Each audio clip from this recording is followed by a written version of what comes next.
Jeffrey Epstein ఎవరు? పూర్తి పేరు జెఫ్రీ ఎడ్వర్డ్ ఎప్స్టీన్. జననం జనవరి 20, 1953, బ్రూక్లిన్, న్యూయార్క్, యుఎస్ఏ. మరణం ఆగస్టు 10, 2019. వృత్తి అమెరికన్ ఫైనాన్షియర్, పెట్టుబడిదారుడు. బిలియనీర్లకు ట్యాక్స్ మరియు ఎస్టేట్ సలహాలు ఇచ్చేవాడు. అతను ధనవంతుడై ప్రముఖులు, రాజకీయ నాయకులు, సెలబ్రిటీలు, శాస్త్రవేత్తలు, రాయల్టీతో సన్నిహిత సంబంధాలు కలిగి ఉండేవాడు. అతను బాల్యంలో సాధారణ కుటుంబం నుంచి వచ్చాడు. మ్యాథ్స్, ఫిజిక్స్లో బాగా చదివాడు, కానీ డిగ్రీ పూర్తి చేయలేదు. డాల్టన్ స్కూల్లో టీచర్గా పనిచేశాడు. తర్వాత బేర్ స్టర్న్స్ బ్యాంక్లో ఉద్యోగం. 1982లో సొంత ఫర్మ్ స్టార్ట్ చేశాడు. బిలియనీర్లెస్ వెక్స్నర్ వంటి వారికి సలహాలిచ్చి భారీ ఆస్తి సంపాదించాడు. నేరాలు మరియు ఆరోపణలు. ఎప్స్టీన్ ప్రధానంగా లైంగిక దోపిడీ, సెక్స్ ట్రాఫికింగ్, బాల్య లైంగిక దుర్వినియోగం, చైల్డ్ సెక్స్ అబ్యూస్, మానవ దోపిడీ, హ్యూమన్ ట్రాఫికింగ్ నేరాలకు పాల్పడ్డాడు. 2005లో ఫ్లోరిడాలోని పామ్ బీచ్లో ఒక 14 ఏళ్ల బాలిక తల్లి ఫిర్యాదు చేయడంతో దర్యాప్తు మొదలైంది.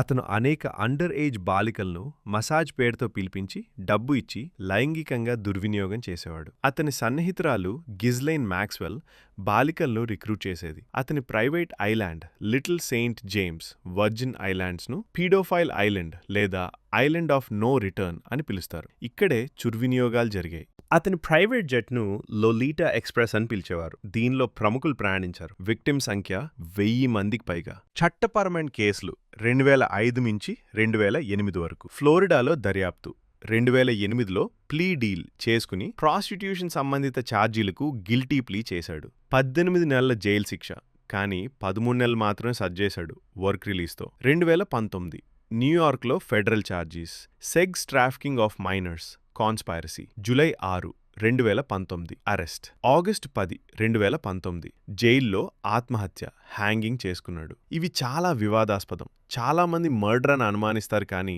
అధికారికంగా సూసైడ్ అని నిర్ధారణ.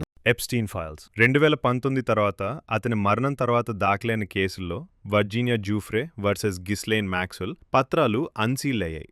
2024 నుంచి 2026 వరకు మరిన్ని మిలియన్ల పేజీలు, emails, flight logs, contact list, photos US Justice Department విడుదల చేసింది. ఇందులో Trump, Bill Clinton, Bill Gates, Elon Musk, Prince Andrew వంటి ప్రముఖుల పేర్లొచ్చాయి. కానీ చాలా మంది కేవలం పరిచయం లేదా ట్రావెల్ మాత్రమే అని చెప్తున్నారు. కొత్త ఛార్జీలు లేవు. గిస్లైన్ మ్యాక్స్వెల్ 2021లో కన్విక్టెడ్, 20 ఏళ్ల జైలు శిక్ష.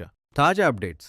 మిలియన్ల పేజీలు రిలీజ్ అయ్యాయి, కానీ క్లయింట్ లిస్ట్ లేదని డిఓజే చెప్పింది. కొత్త వివరాలు. అతని హెల్త్ రికార్డ్స్, లో టెస్టాస్ట్రాన్, ఎస్టీడీస్, సైంటిస్టులతో లింక్స్ వగేరా వచ్చాయి. యూట్యూబ్, సాక్షి టీవీ వంటివి ఈ ఫైల్స్ గురించి చాలా వీడియోలు వచ్చాయి. ట్రంప్, మోదీ పేర్లు కూడా చర్చకొచ్చాయి, కానీ ఎటువంటి ప్రూఫ్ లేదు. ఇది చాలా సీరియస్, సెన్సిటివ్ టాపిక్.